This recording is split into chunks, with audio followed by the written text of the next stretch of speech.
Hello friends, good morning. Welcome back to your study with smart brain. Friends, तो चलिए आज के इस वीडियो में मैं लेके आई हूँ बिहार दरोगा प्रैक्टिस सेट 4। तो चलिए सेट लगाते हैं, जो कि ये एडिटोरिया के द्वारा प्रोवाइड की गई है ये बुक। निम्नलिखित में कौन सा सही सुमेलित नहीं है? तो इसमें आपको पल्लव वंश सुमेलित नहीं है। पल्लव वंश की राजधानी कांचीपुरम थी। इस वंश के संस्थापक श्री विष्णु थे। इस वंश के सभी लोग वैष्णव धर्म के अनुयायी थे। नेक्स्ट क्वेश्चन क्या है? प्राचीन कालीन स्मृतियों में सबसे पहले किस स्मृति की रचना की गई थी? तो ये की गई थी मनुस्मृति की की गई। पूर्व मध्यकाल में कन्नौज के लिए त्रिपक्षीय संघर्ष में किन दक्षिण भारतीय राज्य ने भाग लिया था? तो किसने भाग लिया था? तो ये राष्ट्रकूट ने लिया था। राष्ट्रकूट ने। मध्यकाल में कश्मीर के किस शासक ने कश्मीर में जजिया कर हटा दिया तथा गो हत्या निषिद्ध कर दिया था? तो ये किसने कर दिया था? तो ये हो गया आपको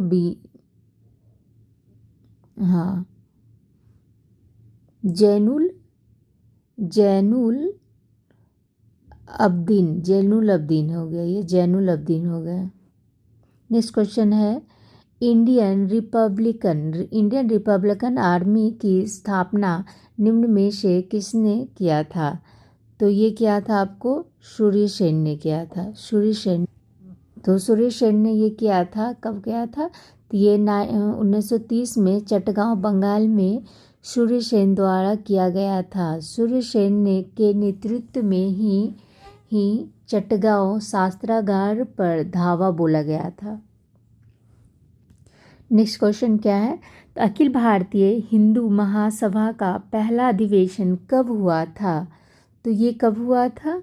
तो ये हुआ था अप्रैल 1915 में हुआ था। अप्रैल 1915 में हुआ था। अखिल भारतीय हिंदू महासभा का पहला अधिवेशन हुआ था 1915 में।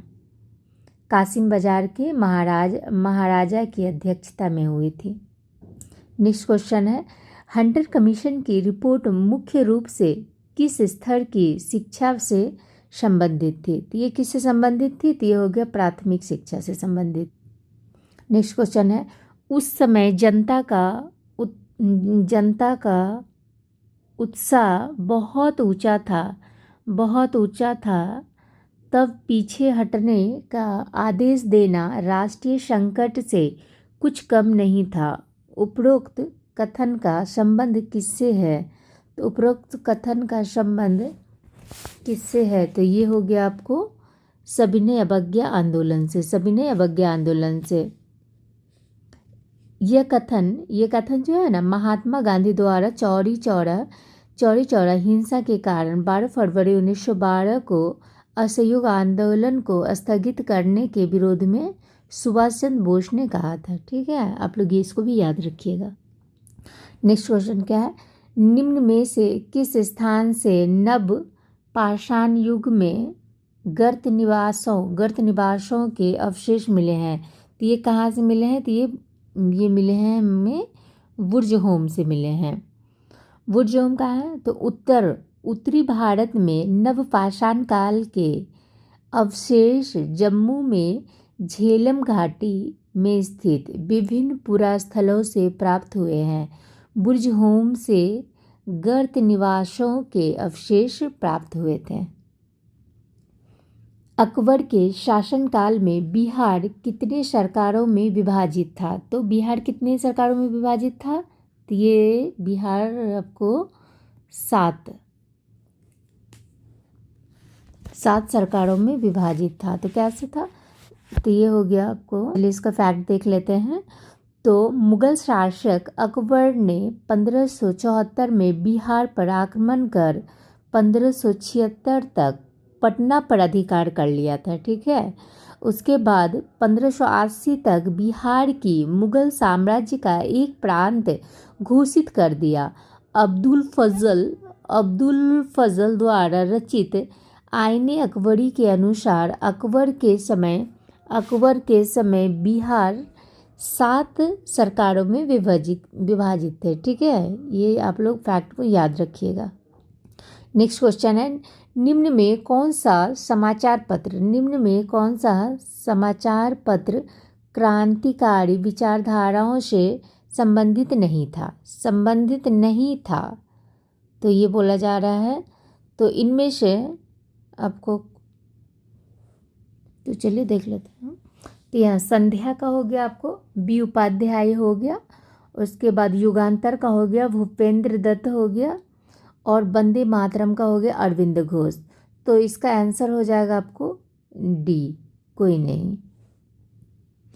निम्नलिखित में कौन सुमेलित नहीं है? इसमें क्या बोला जा रहा है? तो इसमें से कौन सुमेलित नहीं है? तो ये आपको हो जाएगा मंदसौर अभिलेख पुलकेशिन द्वितीय, ये नहीं। तो यहाँ पर में तो यह सुमेलित नहीं है, तो इसलिए हो जाएगा मंदसौर अभिलेख।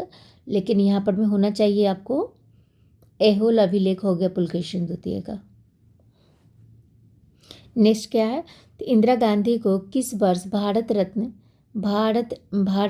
दिया गया था? तो इंदिरा गांधी को किस वर्ष दिया गया था भारत रत्न? तो ये दिया गया था आपको 1971 में दिया गया था।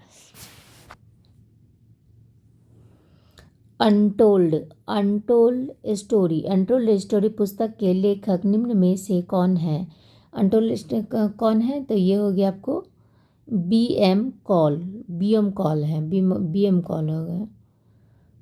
अगर पूछा जाए कि उर्वशी के लेखक कौन है?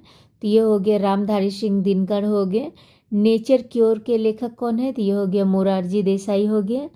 पद्मावत मालिक मोहम्मद जायसी हो गए। और मालती माधव के लेखक कौन है? तो ये हो गया भवभूति।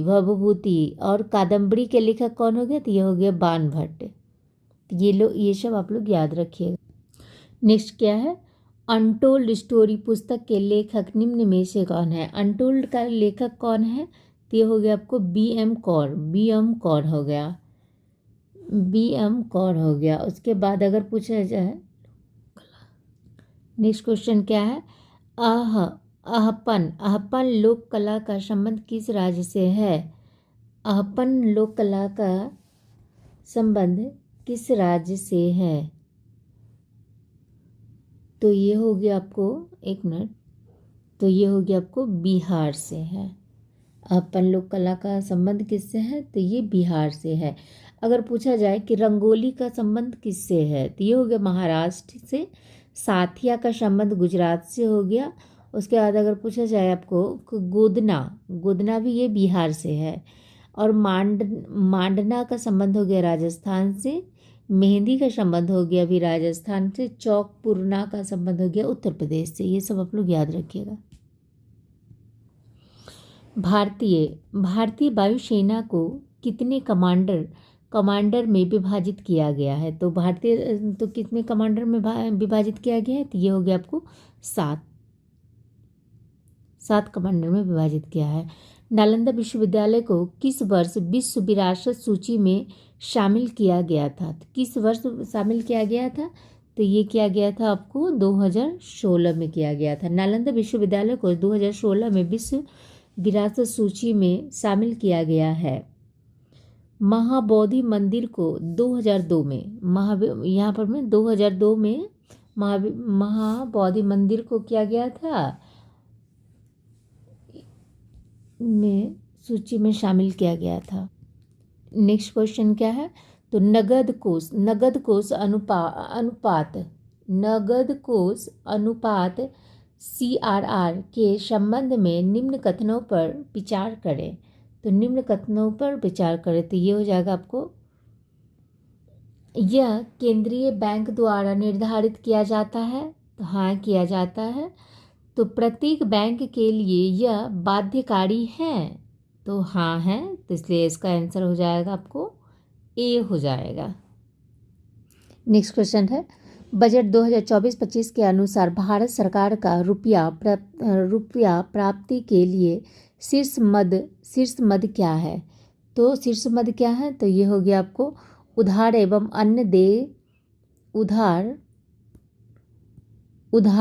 अन्य देयताएं हो जाएगा। उधार और तो यहाँ पर नेक्स्ट क्या है? तो भारत में विश्व के समस्त लौह अयस्क भंडार का कितना प्रतिशत हिस्सा उपलब्ध है? तो कितना प्रतिशत है? तो ये हो गया आपको 8%। देश में लौह अयस्क कोयला एवं प्राकृतिक गैस के भारी भंडार हैं। भारत में संपूर्ण विश्व का लगभग 8% है भारत में बस। नेक्स्ट क्वेश्चन क्या है? निम्न में से कौन सा राज्य नवीकरणीय ऊर्जा में प्रथम स्थान पर है? तो ये कौन से हैं? तो ये हो गया आपको राजस्थान। केंद्रीय कपास शोध संस्थान कहाँ स्थित है? तो केंद्रीय कपास शोध संस्थान कहाँ पर में है? तो ये हो गया आपको नागपुर में है। हाल ही में चर्चा में रहा ओरंगुटन कूटनीति किस देश से संबंधित है? तो ये हो गया आपको मलेशिया से है। तो ये क्या है? तो मलेशिया ने चीन की पांडा कूटनीति से प्रेरित होकर ओरंगुटान कूटनीति शुरू की थी। इसमें मलेशिया से पाम ऑयल का आयात करने वाले देशों को ओरंगुटान उपहार में देने का प्रस्ताव था। ओरंगुटान को संरक्षण को लेकर अंतर्राष्ट्रीय स्तर पर आलोचना के कारण प्रस्ताव में बदलाव किया गया। नई योजना में आयातकों को ओरंगुटान प्रायोजित करने हेतु आमंत्रित किया गया। ठीक है। प्राप्त धनराशि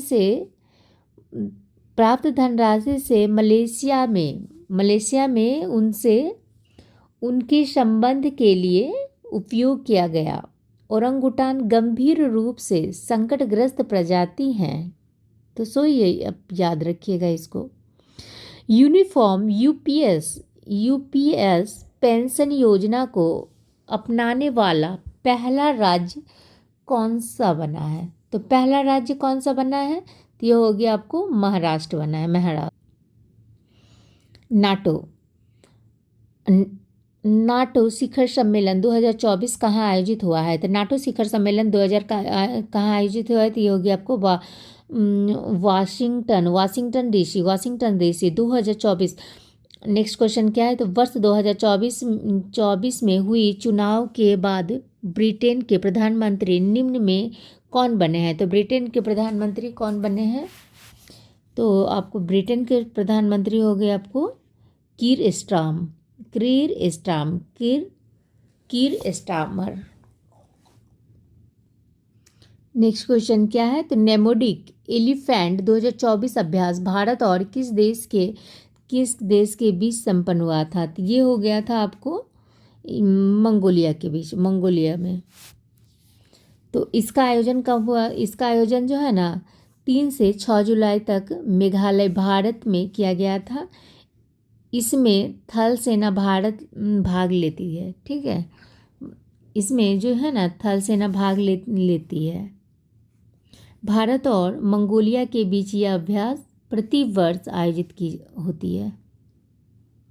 भारत की पहली बहुउद्देशीय हरित हाइड्रोजन पायलट परियोजना का उद्घाटन किस राज्य में किया गया?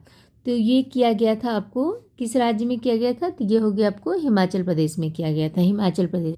तो चलिए इसके बारे में आपको कुछ फैक्ट बता दे रही हूँ।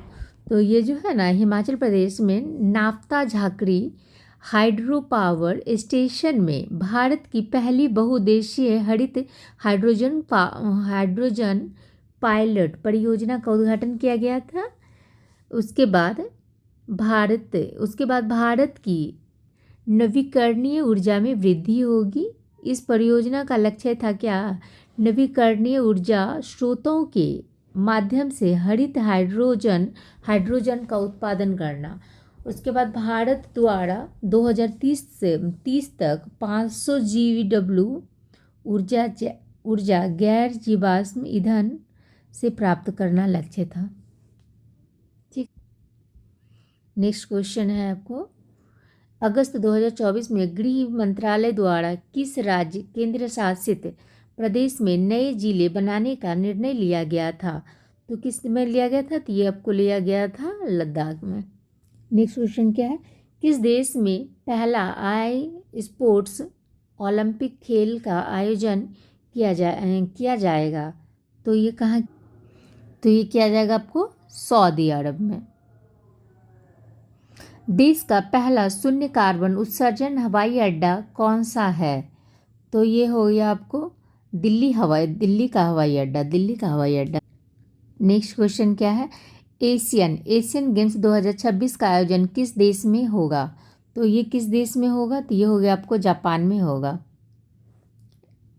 नेक्स्ट क्वेश्चन क्या है, किस राज्य द्वारा स्कूली पाठ्यक्रम में एआई को शामिल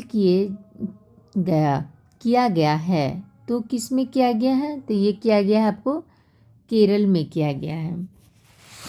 केरल के स्कूल में ऐसा किया गया है, एआई को शामिल किया गया है। नेक्स्ट क्वेश्चन क्या है, तो विश्व पर्यावरण दिवस 2024 की थीम क्या थी?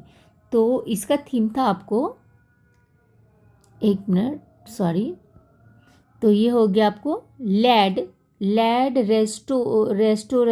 Restoration डेजर्टिकेशन and down resilience. ये विश्व पर्यावरण दिवस जो है ना, विश्व पर्यावरण दिवस हर वर्ष 5 जून को मनाया जाता है। बिहार में दो नए रामसर स्थलों की घोषणा की गई। यह किस जिले में स्थित है? तो ये किस जिले में स्थित है? तो ये हो गया आपको जमुई में स्थित है। विश्व महासागर दिवस किस तिथि को मनाया जाता है? तो विश्व महादिवस किस तिथि को मनाया जाता है? तो ये मनाया जाता है आपको 8 जून को। नेक्स्ट क्या है, तो फ्रेंच ओपन 2024 में पुरुष सिंगल का खिताब किसने जीता है? तो पुरुष सिंगल का खिताब किसने जीता है? तो ये हो गया आपको कार्लोस अल्कराज ने। यूक्रेन शांति सम्मेलन का आयोजन 2024 में कहाँ किया गया? तो कहाँ किया? तो आपको ये किया गया आपको स्विट्जरलैंड में। ग्लोबल पीस इंडेक्स 2024 में भारत का स्थान क्या है? तो ग्लोबल पीस में भारत का स्थान क्या है? तो आप लोग बताइए। तो ये हो गया आपको 116।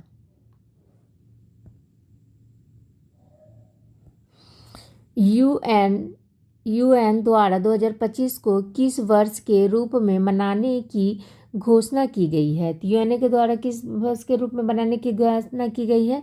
तो ये हो गया आपको क्वांटम विज्ञान का वर्ष के रूप में। हाल ही में मिशन निश्चय की शुरुआत किस राज्य के पुलिस द्वारा शुरू किया गया है? तो ये कब किया गया है? तो ये हो गया आपको पंजाब पुलिस के द्वारा। नेक्स्ट क्वेश्चन क्या है, तो हाल ही में यूएन द्वारा भूमि नायक का सम्मान किसे दिया गया है? तो भूमि नायक का सम्मान किसे दिया गया है? तो ये हो गया सिद्धेश साकोरे को, जो कि महाराष्ट्र के हैं। Fill in the blanks.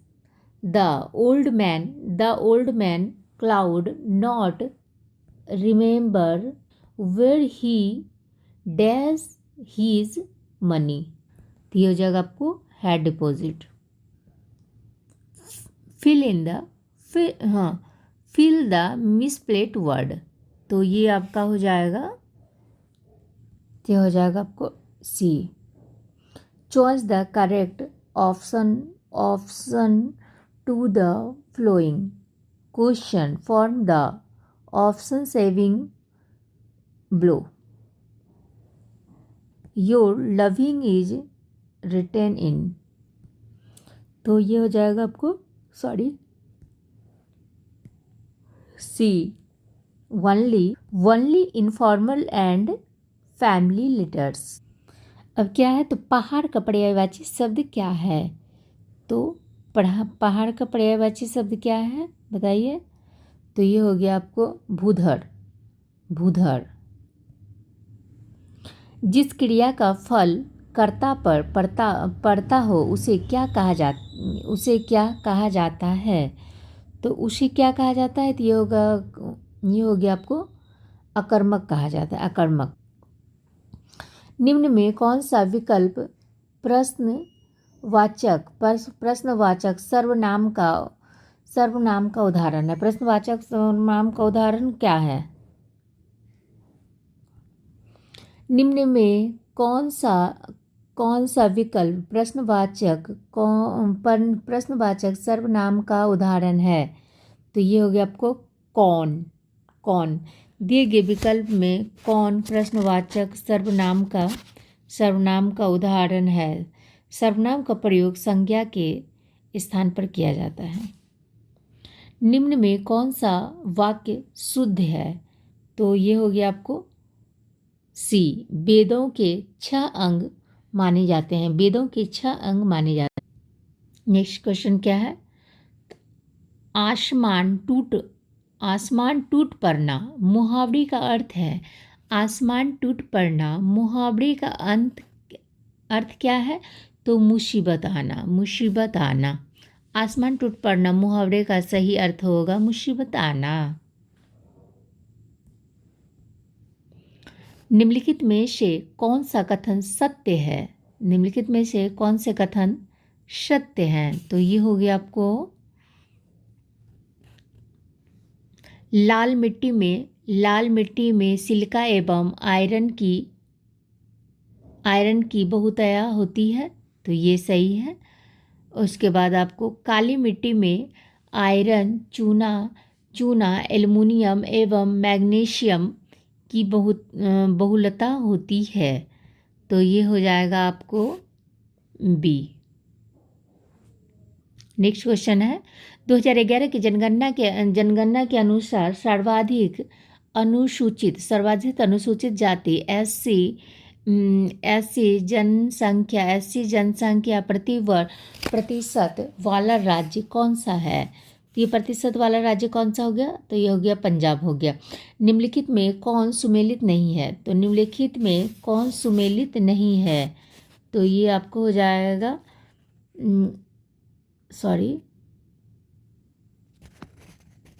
तो ये हो जाएगा आपको डी। डोबर उत्तरी सागर तथा प्रशांत महासागर ये सुमेलित नहीं है। नेक्स्ट क्वेश्चन क्या है, प्रत्यावर्ती मानसून या मानसून निवर्तन से सबसे अधिक वर्षा निम्न में से किस राज्य में होगी, तो ये हो जाएगी आपको ये तमिलनाडु में हो जाएगी।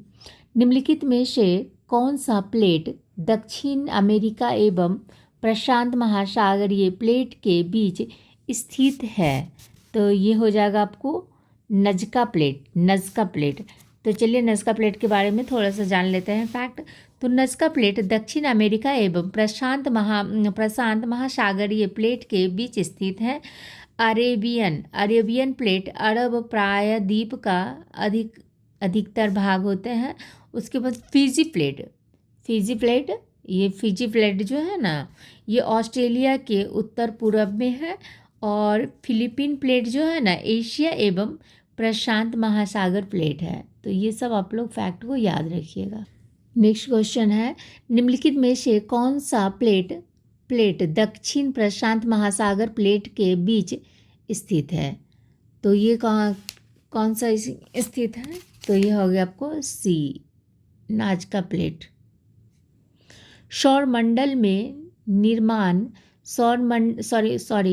सौरमंडल के निर्माण और निरूपण की व्याख्या करने के लिए सर्वाधिक व्यापक रूप से स्वीकृत मॉडल कौन सा है? तो स्वीकृत मॉडल कौन सा है? तो ये हो गया आपको गैसीय परिकल्पना। गैसीय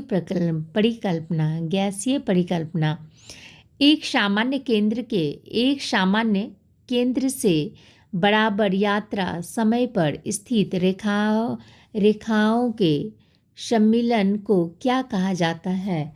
तो रेखाओं के सम्मेलन को क्या कहा जाता है? तो ये आपको कहा जाता है इसको समकालीन रेखा कहा जाता है।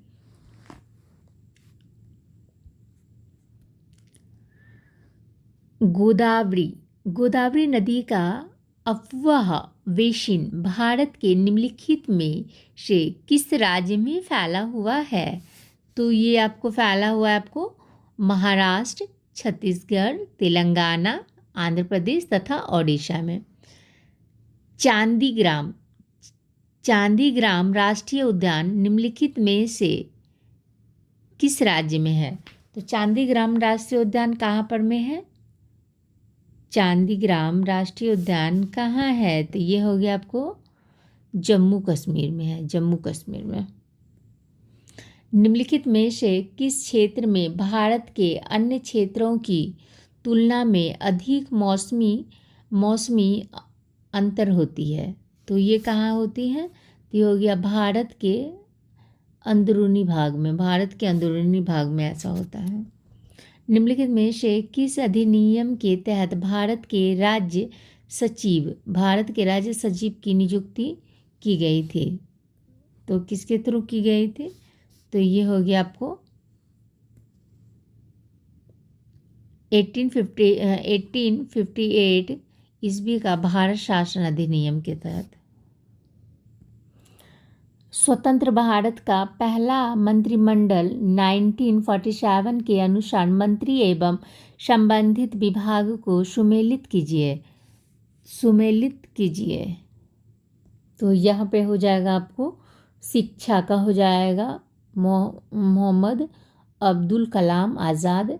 रेलवे एवं परिवहन का हो जाएगा डॉक्टर जॉन मथाई। और खाद्य एवं कृषि का होगा डॉक्टर राजेंद्र प्रसाद हो जाएंगे। उसके बाद आर के पनमुखम सट्टी हो जाएगा आपको, ये हो जाएंगे वित्तीय विभाग का। निम्नलिखित में से कौन सी अनुसूची प्रथम संविधान संशोधन अधिनियम 1951 ईस्वी के द्वारा जोड़ी गई थी? तो ये किसको जोड़ी गई थी? तो ये जोड़ी गई थी 9वीं अनुसूची को।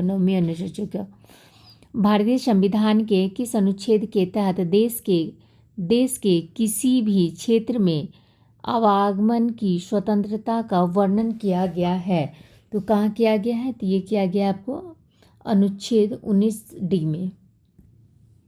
निम्नलिखित में से किस संविधान संशोधन अधिनियम द्वारा संविधान संशोधन विधेयकों पर राष्ट्रपति को अपनी स्वीकृति देने के लिए बाध्यकारी बना दिया गया है? तो ये किसको बना दिया गया है? तो ये बनाया गया आपको 24वां संविधान संशोधन अधिनियम 1971 को।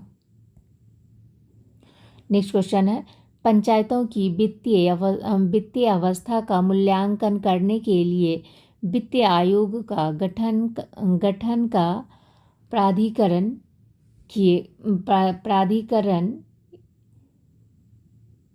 प्राधिकार किसे है? तो ये हो गया आपको राज्य के गवर्नर को है। निम्नलिखित में से कौन सी समिति सबसे बड़ी संसदीय समिति है? सबसे बड़ी संसदीय समिति कौन सी है? सॉरी, मैं एक क्वेश्चन मिस्टेक कर दिया था। पंचायतों की वित्तीय अवस्था का मूल्यांकन करने के लिए वित्त आयोग का गठन प्राधिकार किसे है? तो ये किसे है? तो ये हो गया आपको राज्य के गवर्नर को है। राज्य के गवर्नर को है। निम्नलिखित में से कौन सी समिति सबसे बड़ी संसदीय समिति है? तो ये हो गया आपको प्राक्कलन समिति। राष्ट्रीय विकास परिषद का गठन कब किया गया था? तो ये कब किया गया था? राष्ट्रीय विकास परिषद का गठन कब किया गया था? तो ये हो गया आपको 6 अगस्त 1952 में। 6 अगस्त 1952 में किया गया था। नेक्स्ट क्या है? तो विधान परिषद में कितने सदस्यों को राज्यपाल उन व्यक्तियों को मनोनीत करता है जिन्हें साहित्य, कला, विज्ञान, सहकारिता आंदोलन या सामाजिक सेवा के संबंध में विषय ज्ञान हो? तो ये किस में किया गया है? तो ये किया गया आपको 1/6। नेक्स्ट क्या? 2 या 2 से अधिक राज्यों के बीच ऐसे विवाद में जिसमें उनके वैधानिक अधिकारों का प्रश्न निहित हो, सर्वोच्च न्यायालय के किस क्षेत्राधिकार के अंतर्गत आते हैं? तो ये किसके अंतर्गत आते हैं? तो ये हो गया आपको प्रारंभिक क्षेत्राधिकार के अंदर आते हैं। नेक्स्ट क्वेश्चन क्या है? तो निम्नलिखित भौतिक राशि एवं उसके एसआई मात्रक को सुमेलित कीजिए। तो ये हो जाएगा आपको पदार्थ का परिणाम हो गया आपको मोल, ताप हो गया केल्विन, द्रव्यमान हो गया आपको किलोग्राम, और लंबाई का हो गया आपको मीटर।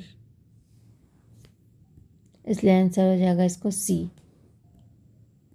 नेक्स्ट क्वेश्चन है, वेग का वित्तीय सूत्र क्या होता है? तो वेग का वित्तीय सूत्र होता है आपको mLT-1। घर्षण गुणांक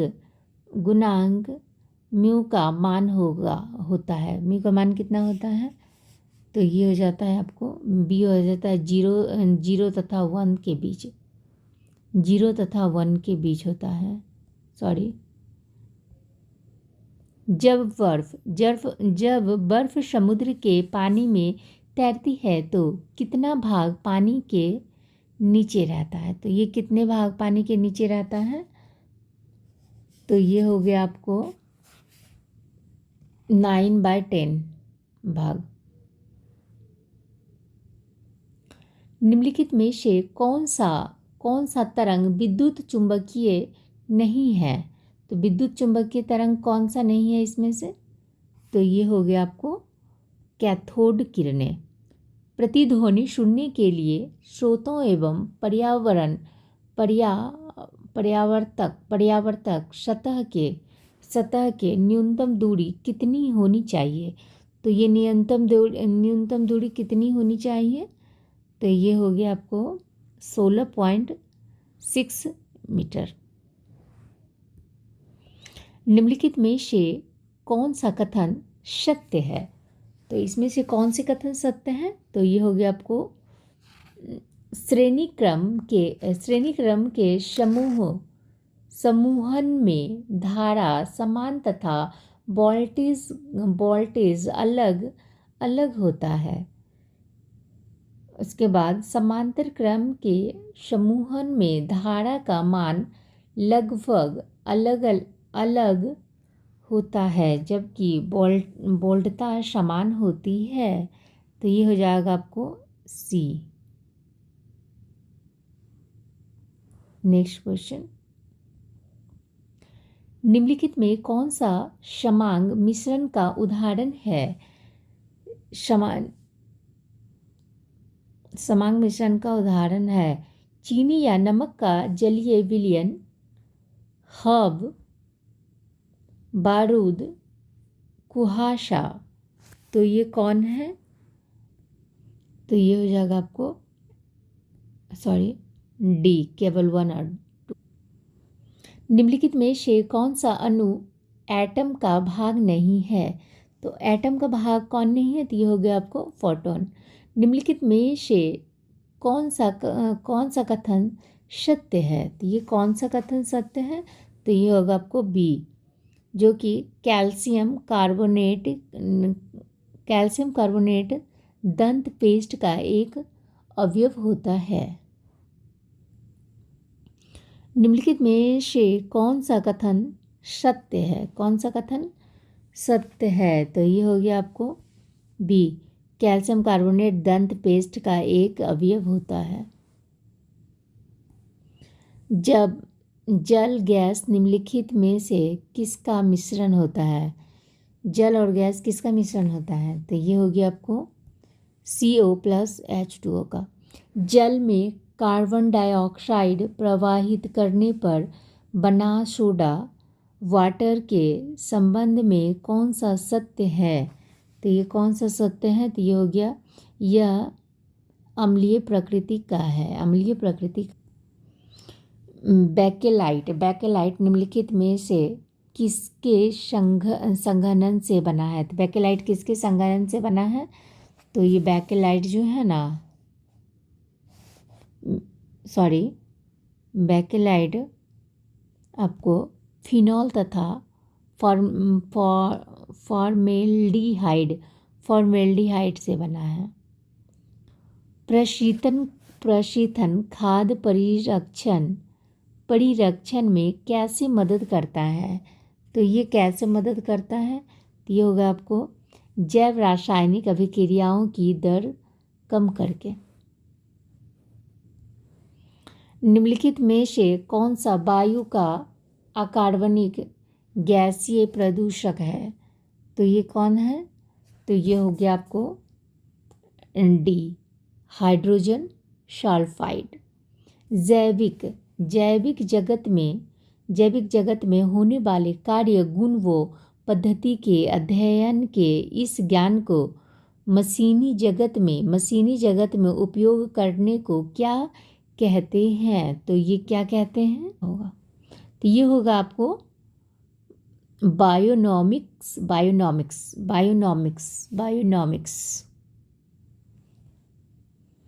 सॉरी, शायद मैंने गलती कर दिया।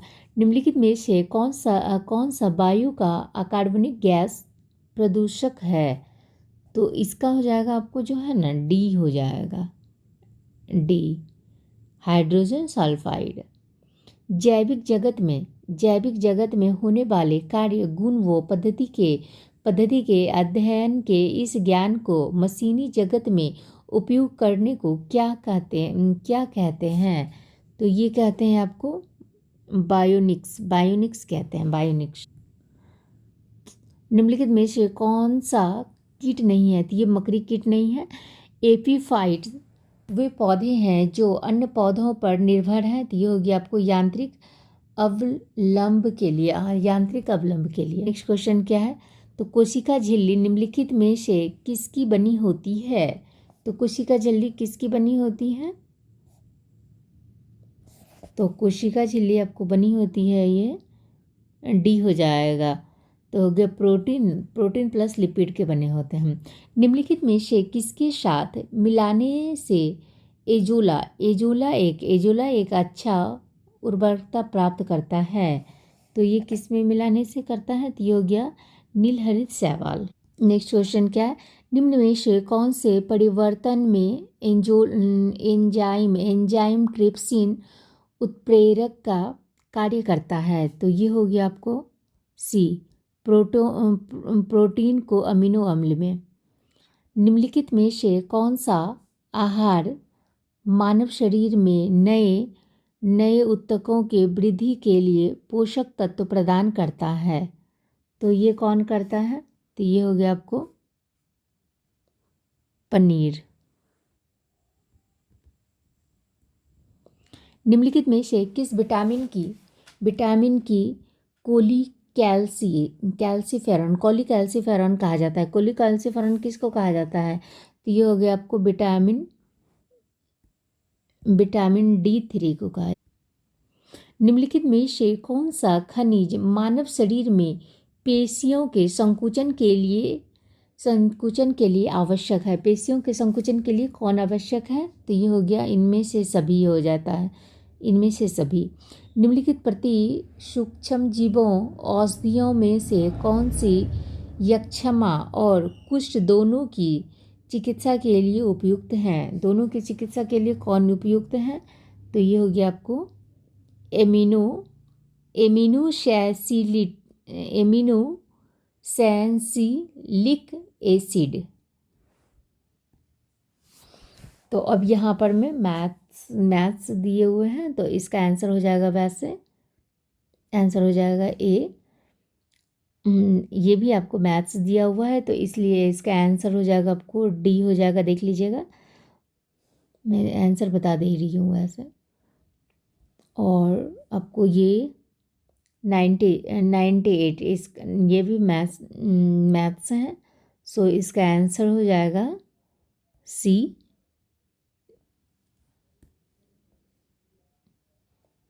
सॉरी, और ये 99 का भी, ये भी मैथ्स दिए हुए हैं, तो इसका आंसर बी हो जाएगा। और 100 का भी, ये भी मैथ्स में दिए हुए हैं क्वेश्चन, आप लोग देख लीजिएगा, तो ये हो जाएगा D. Thank you friends, I hope कि आप लोगों को पसंद आती है। अगर पसंद आती है फ्रेंड्स तो प्लीज़ शेयर कीजिए, लाइक कीजिए, सब्सक्राइब कीजिए। थैंक्स।